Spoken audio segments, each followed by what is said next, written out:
আসিয়ার কথা ভাবেন একবার। এখনো বাচ্চা, সে কি কষ্টটাই না পেল। ইমাজিনও করা যায় না, এত আঘাতের পরেও কি আসলে বেঁচে থাকা যায়। তবুও ডক্টররা সর্বোচ্চ চেষ্টা করেছেন, দেশের মানুষ দোয়া করেছেন।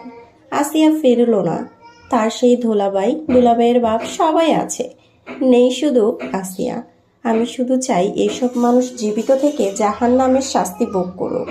সবাই বলুন আমিন। এই ছোট্ট মেয়েটার যতটুকু কষ্ট পেয়েছে তার থেকে ডাবলের থেকেও ডাবল কষ্ট যেন এই মানুষগুলো পায়, যে মানুষগুলো তাকে এত বেশি আঘাত দিয়েছে, এত বেশি কষ্ট দিয়েছে। যে ছোট্ট বাচ্চাটার কোনো দোষ ছিল না, তাকে তারা নিজের হাতে খুন করেছে। চাই না এরকমটা দুনিয়াতে আর কারোর সাথে হোক। সবাই আসিয়ার জন্য দোয়া করবেন, অনেক বেশি দোয়া করবেন। এত কষ্ট লাগছে বলে বোঝানো যাবে না।